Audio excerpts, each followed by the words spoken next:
Welcome back students, आप सभी का स्वागत है ट्रेंड्स एजुकेशन के चैनल पे। तो इस लेक्चर में हम बात करेंगे law of diminishing marginal utility के बारे में। हमने लास्ट वीडियो में डिस्कस किया था कंसेप्ट ऑफ यूटिलिटी के बारे में, उसमें टोटल यूटिलिटी और मार्जिनल यूटिलिटी के बारे में हमने डिटेल में डिस्कस किया था। अगर आपने उस वीडियो को नहीं देखा है तो सबसे पहले उस वीडियो को देख लीजिए, देन आफ्टर हम law of diminishing marginal utility के बारे में देखेंगे।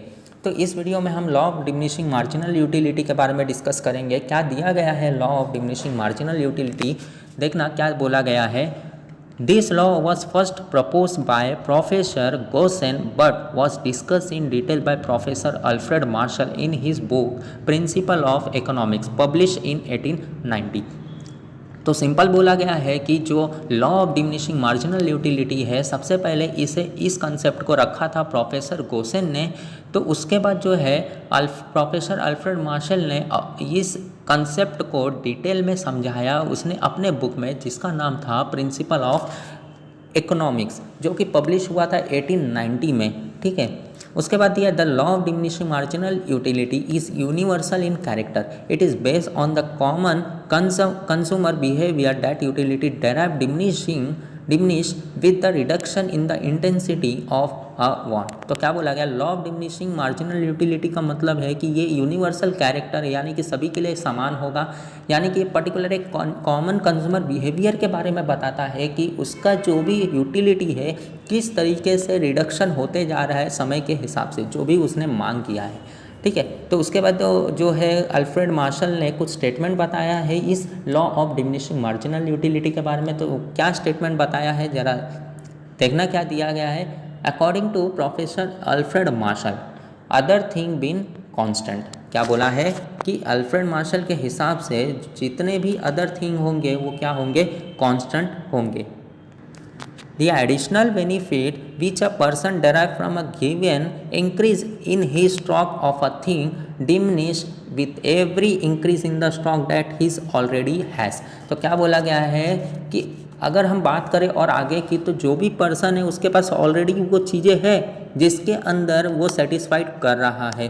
ठीक है, लेकिन धीरे धीरे क्या होगा, जो भी उसके पास ऑब्जेक्ट होगा उससे रिलेटेड जो भी सेटिस्फैक्शन है दिन बर दिन, डे बाय डे उसका क्या होगा, डिमिनिश होते जाएगा, धीरे धीरे कम होते जाएगा। आगे की बात करते, in other words marginal utility that any consumer derive from successive unit of a particular commodity goes on diminishing as his or her total consumptions of the that commodity increase. In short, the more of the thing you have, the less you want to have more of it। क्या बोला गया है कि अगर हम बात करें marginal utility की, तो जो कंज्यूमर है वो कंज्यूमर के पास जो भी पर्टिकुलर कमोडिटी होगा वो डे बाय डे क्या होगा, कम होते जाएगा, उसकी वांट्स कम होते जाएगी, और जो टोटल कंजप्शन है वो क्या होगा, उसका इंक्रीज होगा।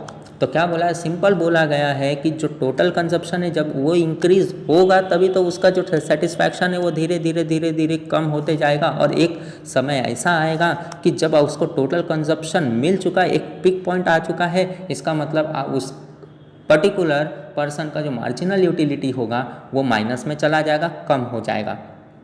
तो बताया गया है कि अगर हम बात करें कि आपके पास ज़्यादा चीज़ें हैं, ज़्यादा ऑब्जेक्ट है, तो उससे रिलेटेड जो वांट्स होंगे वो कम हो जाएंगे, और जो आपका सेटिस्फैक्शन है वो बहुत पिक पॉइंट पे होगा, हाईएस्ट लेवल पे होगा।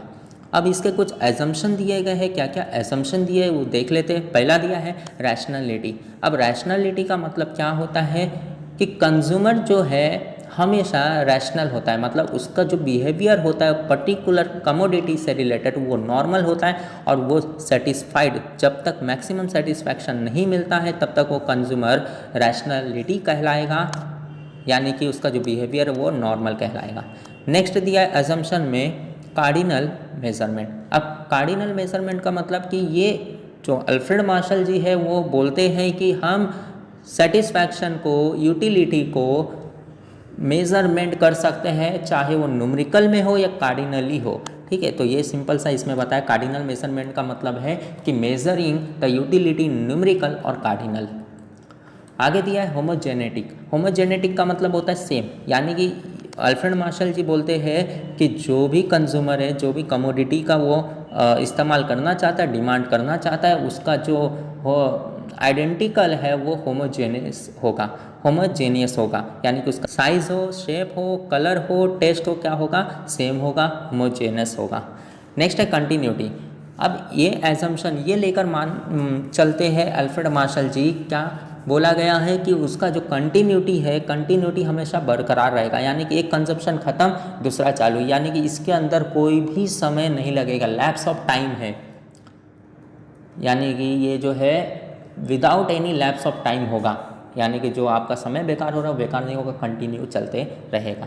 नेक्स्ट है रीजनेबिलिटी। अब रीजनेबिलिटी का मतलब है कि जितने भी कमोडिटी है, जो भी कंज्यूम किया जा रहा है वो रीजनेबल साइज़ है, यानी कि एक समान है, ना ही ज़्यादा बड़ा होगा ना ही कम होगा, ये एजम्पशन मान के चला जाता है। अगला है कॉन्स्टेंसी। कॉन्स्टेंसी का मतलब है कांस्टेंट, यानी कि जो भी रिलेटेड फैक्टर है ऑब्जेक्ट से जो कंज्यूमर मांग करना चाहता है, तो मार्जिनल यूटिलिटी क्या होगा, हमेशा कांस्टेंट होगा, एक समान होगा, चाहे कंज्यूमर के रिलेटेड विथ फैक्टर इनकम हो, टेस्ट हो, हैबिट हो, चॉइस हो, लाइक हो, डिसलाइक हो, सब क्या होगा, कांस्टेंट होगा। नेक्स्ट है डाइवर्सिबिलिटी। अब डाइवर्सिबिलिटी का मतलब होता है डिवाइड करना। तो ये लॉ क्या कहता है, law of diminishing marginal utility, कि जो भी कमोडिटी है कंज्यूमर क्या करता है, उसको स्मॉल स्मॉल पार्ट में डिवाइड कर देता है, स्मॉल स्मॉल क्वांटिटी में डिवाइड कर देता है उसको इस्तेमाल करने के लिए। नेक्स्ट है सिंगल वांट। अब सिंगल वांट का मतलब जो भी पर्सन है हमेशा अपने आप को सेटिस्फाइड करने के लिए सिंगल वांट ही चाहता है, यानी कि सिंगल ऑब्जेक्ट ही चाहेगा ताकि वो अपने आप को सेटिस्फाइड कर सके उस पॉइंट ऑफ टाइम में, पर्टिकुलर टाइम के अंदर।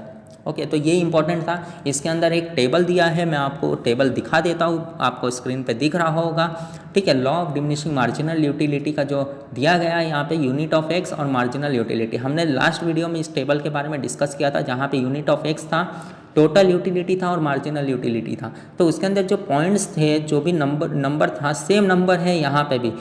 यूनिट ऑफ एक्स 1 2 3 4 5 6 7 तक दिया है और मार्जिनल यूटिलिटी में 10 8 6 4 2 0 और -2 तक दिया गया। तो सेम एज इट इज़ मैंने अभी तक बताया आपको कि law of diminishing marginal utility क्या बोलता है, मार्जिनल यूटिलिटी जो होता है वो टोटल यूटिलिटी के कंपैरिजन में मार्जिनल यूटिलिटी एडिशनल कहलाता है, जो समय के हिसाब से कम होते जाता है और एक पिक पॉइंट आता है जहाँ पे मार्जिनल यूटिलिटी और टोटल यूटिलिटी का हाईएस्ट पॉइंट होता है, जिसको हम सेटिस्फैक्शन लेवल कहते हैं। और वो सेटिस्फैक्शन लेवल के बाद मार्जिनल यूटिलिटी का मतलब डिमिनिश होना चालू हो जाता है, कम होना चालू हो जाता है। तो इस टेबल में भी यही दिया गया है। अगर आप देखोगे सामने आपको ग्राफ दिख रहा होगा, ग्राफ के अंदर दिया गया कि मार्जिनल यूटिलिटी 10 से स्टार्ट हुआ था, अब कहाँ चला गया, वो नेगेटिव पॉइंट तक चला गया, -2 तक चला गया। और जो नेगेटिव पॉइंट था उसे हम क्या कहते थे, डिसलिटीज़, यानी कि डिसलिटीज़ का मतलब होता है नेगेटिव पॉइंट, ठीक है, नेगेटिव वे।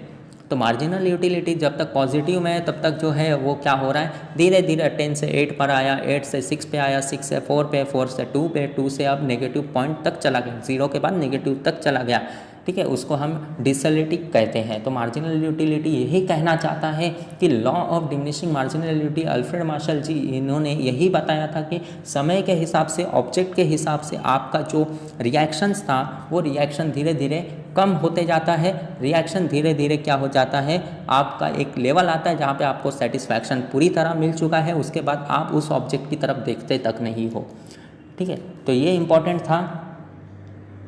तो आप इस डायग्राम को याद रखोगे, ये डायग्राम आपको बनाना पड़ेगा एग्जाम के अंदर।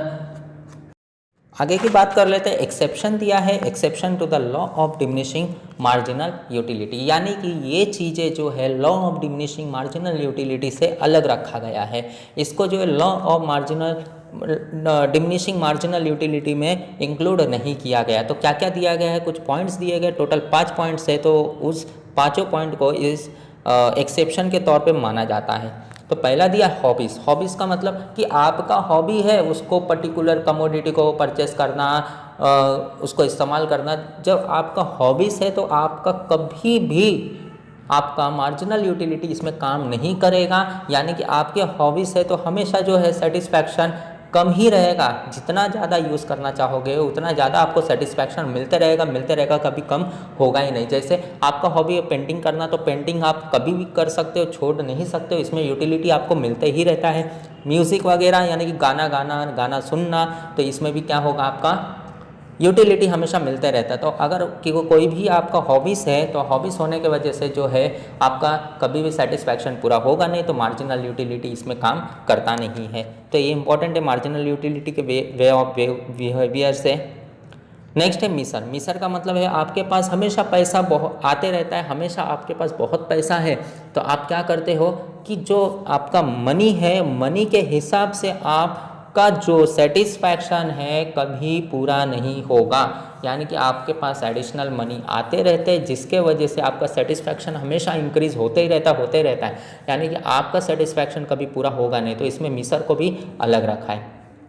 नेक्स्ट है एडिक्शन। अब एडिक्शन का मतलब है किसी कमोडिटी से आप एडिक्टेड हो, यानी कि वहाँ पे अट्रैक्टेड हो, हमेशा उसे आप यूज़ करते रहते हो, यानी कि जितना यूज़ करोगे उतना ज़्यादा सेटिस्फैक्शन मिलता है, कभी उसका जो है कम नहीं होता। जैसे एक ड्रंकर्ड होता है, यानी कि कोई ऐसा पर्सन जो हमेशा ड्रंक करते रहता है, तो इसका जो ट्रंक है वो हमेशा इंक्रीज होते रहेगा, कभी कम होगा ही नहीं। तो जो एडिक्टेड पर्सन है, वो एडिक्टेड पर्सन को भी बाजू में रखा गया है, इसके बाहर रखा है, मार्जिनल यूटिलिटी से बाहर रखा है।